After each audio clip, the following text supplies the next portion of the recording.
Et si on parlait des élections européennes, c'est dans 40 jours le rendez-vous des Français et des autres Européens, des 27 autres pays, avec les urnes pour élire leurs députés au Parlement européen. On a avec nous ce matin Florian Philippot, qui est le directeur de campagne national pour le Front National à l'occasion de ces élections. Il est candidat lui-même, d'ailleurs, dans la région Est. Eh bien, on va passer tout ça en revue avec lui.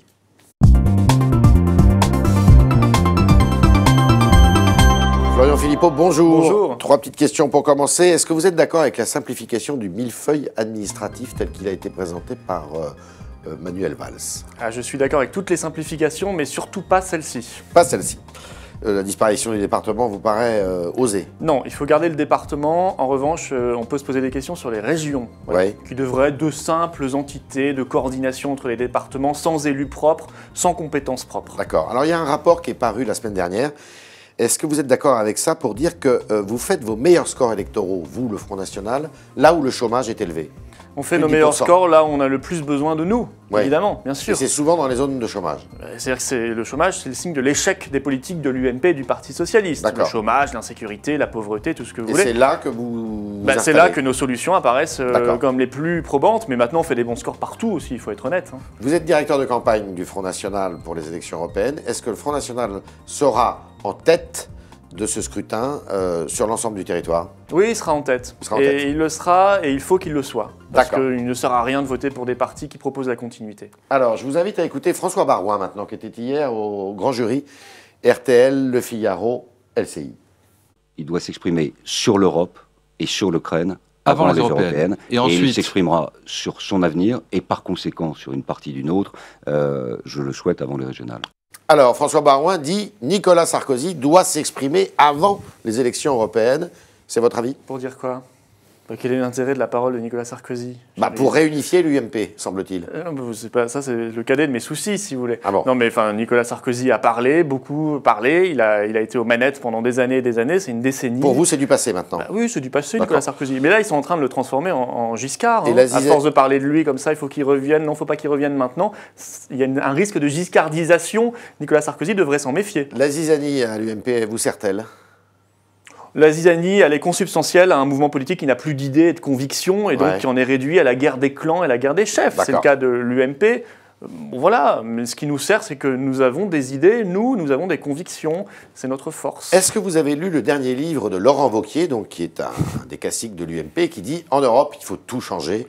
Est-ce que c'est votre avis aussi? Oui, et Laurent Wauquiez, j'ai l'impression qu'à chaque fois qu'il écrit un livre, c'est qu'avant il a eu un sondage, en fait, où il exprime dans ce livre ce que disent les sondages. Donc Ouais. il y avait un livre sur les classes moyennes, parce qu'il sait que les classes moyennes se sentent en difficulté, elles le sont légitimement. Puis maintenant il fait un livre eurocritique. Ouais. Mais tout cela n'est pas crédible une seule seconde. Ah il bon? a été ministre des Affaires européennes, M. Wauquiez, oui. donc il pouvait agir. Il parle en connaissance de cause, peut-être. S'il voulait vraiment réorienter radicalement l'Europe, il avait l'occasion de le faire ou de le suggérer à l'époque au Mais il président de la ne faut République. pas laisser le monopole du débat à l'extrême droite, Laurent justement. Wauquiez est dans une stratégie d'enfumage. Je vous signale, je l'annonce à nos internautes, à nos auditeurs, téléspectateurs, qu'il va y avoir un concours du plus eurocritique que moi, tu meurs. Ouais. C'est ce qu'on va voir pendant les semaines qui viennent jusqu'au 25 mai, Mais c'est pas votre propriété, ça. à l'UMP comme au PS. D'accord, mais c'est pas votre Non, propriété. mais nous, on est cohérents. D'accord. On n'a pas dit il y a 3 mois que l'Union européenne c'était formidable, que l'euro c'était formidable. alors, vous On a serez- toujours dit la même chose, tandis qu'à l'UMP et au PS, déjà à l'UMP, quelle est leur ligne? C'est la ligne Wauquiez ou c'est la ligne Lamassoure qui est fédéraliste? Je sais que la réalité c'est la ligne Lamassoure. Ça, c'est ce qu'ils font réellement. Voilà, l'électoralisme, c'est la ligne Wauquiez. On essaiera de faire croire qu'on veut changer demain l'Europe. Alors, Ça fait 30 ans qu'on nous fait est-ce le que coup. Je crois que les Laurent Français Wauquiez- n'y croient plus. Laurent Wauquiez a raison en disant « Nous, comme des imbéciles, nous offrons notre marché sans contrôle » en parlant du marché européen, contrairement aux Chinois, par exemple, qui se protègent. Oui, mais je trouve très cynique de sa part de dire des choses maintenant, à quelques semaines D'accord. des élections. Ouais. Ils n'avaient qu'à agir, ils Ouais. n'ont qu'à pas voter tous les traités européens, toutes les directives européennes d'ouverture totale des frontières. L'UMP, en ce moment même, main dans la main avec le PS, est en train de faire passer le traité de libre-échange transatlantique Ouais. avec les États-Unis. Dont on parle pas beaucoup, d'ailleurs. Eh ben, on devrait en parler beaucoup plus. Nous, on en parle. Ça sera un des grands enjeux de cette campagne européenne. Il faut lutter contre cette chose immonde qu'est le traité transatlantique, parce que c'est ouvrir notre agriculture, nos normes sanitaires, notre industrie, nos services. C'est donner la possibilité à des multinationales de traîner les États devant les tribunaux. Monsanto pourra traîner la France devant les tribunaux si on refuse les OGM, par exemple. Alors, précisément, Et ça, l'UMP et le PS l'ont voté au Parlement européen et le soutiennent. sur quel thème vous allez faire cette campagne européenne? Je crois que ce sera un grand référendum. Voilà. D'accord. Le référendum que les présidents de la République ne veulent pas offrir aux Français. D'accord. Mais un référendum sur quoi? Eh bien, c'est vous choisissez entre la France et l'Union européenne. Je D'accord. crois que maintenant, il faut que les Parce que choses vous, soient c'est très claires. clair, hein, c'est la sortie de l'Europe, c'est la sortie de l'euro. C'est un référendum. En tout cas, il faut proposer aux Français un référendum sur notre appartenance à l'Union européenne. Il y a des points fondamentaux à revoir. L'ouverture totale des frontières, qui est un cauchemar pour notre industrie et l'emploi. L'euro. Hein, dont il faut sortir. Non, mais l'euro, c'est une catastrophe. Voilà. On nous a Mais alors, promis on commence à en parler monts et maintenant. merveilles. Bah oui, on commence à en parler, tant mieux. C'est nous qui avons imposé le débat. C'est la question de la souveraineté nationale et c'est la question immigratoire, la question de Schengen, de l'ouverture totale des frontières au Rhum, l'élargissement sans fin, demain l'Ukraine, demain la Turquie. Voilà, donc la question de l'Union européenne se pose. C'est une zone qui ne marche pas dans le monde. Donc il faut abandonner, il faut aller plus loin que Xavier Bertrand qui dit mais il faut revoir le rôle de la Banque Centrale Européenne. Pour vous, il faut l'abandonner, cette Banque Centrale. Sarkozy disait déjà la même chose en campagne électorale il en faut 2007. une Banque Centrale française. Ils ne l'ont pas fait, bien sûr. La Banque de France. Vous savez, 95% des pays du monde ont leur monnaie nationale et ça marche mieux. Le Royaume-Uni s'en sort beaucoup mieux. Il a fait près de 2% de croissance parce qu'il a pu dévaluer sa monnaie. Et qu'est-ce que vous répondez à ceux qui disent que si on fait ça, eh bien, c'est la catastrophe parce qu'on va s'endetter énormément avec une monnaie qui sera très faible. Ce sont des menteurs qui sont en train d'être dévoilés. Voilà, il y a de plus en plus de livres qui expliquent la vérité là-dessus. C'est faux. C'est faux. Notre dette ne bougera pas parce qu'il y a un droit international. Notre dette en contrat national sera relibérée en francs. Voilà, et l'euro n'existera plus. Ce sera très bon pour nos exportations, très bon pour notre économie, notre industrie, pour l'emploi. Il faut qu'on arrête avec ces mensonges, qu'on arrête de surfer sur les peurs. Ceux qui disent cela surfent sur les peurs, essaient de faire peur aux Français, au peuple, mais ça ne tiendra pas parce que la vérité est en train d'émerger. Alors, ça chauffe aux portes de l'Europe, en Ukraine, qui est un pays européen d'ailleurs. Vous redoutez un embrasement là-bas? Bien sûr. On peut redouter légitimement la guerre civile. Et qu'est-ce qu'il faut faire? Moi, je crois que la seule solution, elle est politique et elle doit être pacifique. Hors de question d'envoyer des troupes. Hors de question d'envoyer des troupes. Il faut probablement que l'Ukraine devienne un pays fédéral. Voilà, parce qu'on sait très bien que du fait de l'histoire, l'Ukraine, il y a une partie Est plus tournée vers l'Est, la Russie, une partie Ouest légitimement plus tournée vers l'Ouest, vers l'Europe, etc. Bon, il faut, pour préserver l'unité de ce pays, pour éviter l'embrasement, comme vous dites, la guerre civile, fédéraliser l'Ukraine et surtout arrêter la stratégie de la tension. On doit discuter, on aurait dû discuter depuis le départ avec la Russie. L'Europe a mal joué. Très mal. L'Europe a promis monts et merveilles à l'Ukraine, a fait croire n'importe quoi. On a même, là, récemment, on parle même d'adhésion à l'Union européenne. Moi, j'en veux pas. Hein. Vous savez, ça c'est très clair. Le salaire moyen là-bas, c'est 250 € par mois.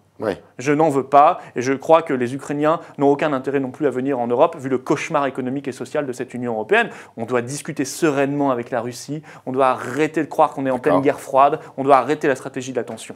Vous arriverez à constituer un groupe fort au Parlement européen avec tous les autres mouvements comme vous qui sont eurosceptiques? Je le pense. Vous êtes combien actuellement? Des mouvements patriotes, oui.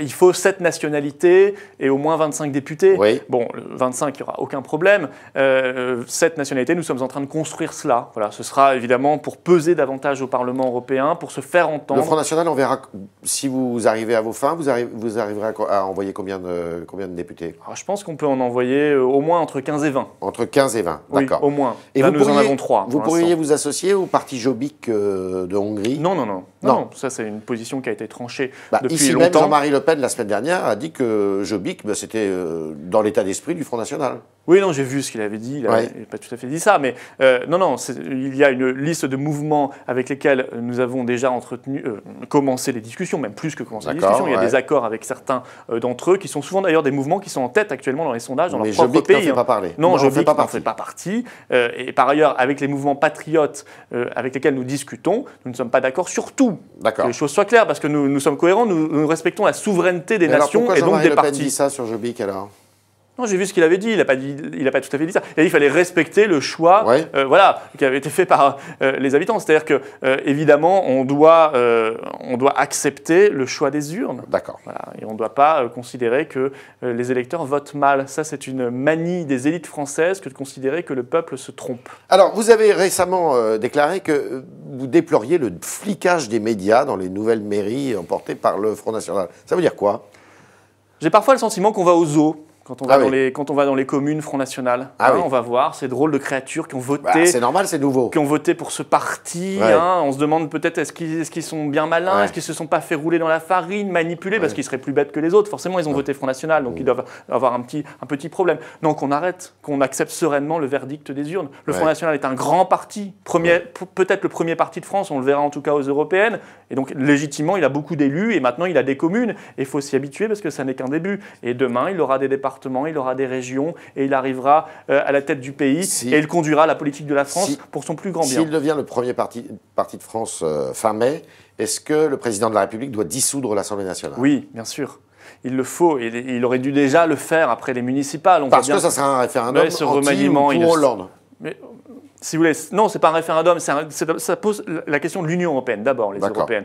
Mais en même temps, on sait très bien, on n'est pas naïf, qu'il y a un message national qui est envoyé, très fort. Si le Parti socialiste réalise une contre-performance lors des européennes, et ce sera probablement le cas, et que le Front National est très haut, et que les eurocritiques et les patriotes sont très hauts, eh bien, il ne peut qu'entendre, faut l'espérer en tout cas, ce que disent les Français. D'accord.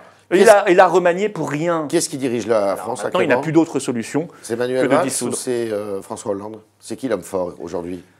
C'est José Manuel Barroso, ou bien je ne sais pas, ou bien Mme Merkel, c'est pas Manuel Valls. Ou M. Obama, je ne sais pas, qui est l'homme fort en France. J'hésite toujours entre Bruxelles, Berlin, Washington, c'est un des trois. La France ne s'appartient plus? Ah non, bien sûr. Bien sûr que non.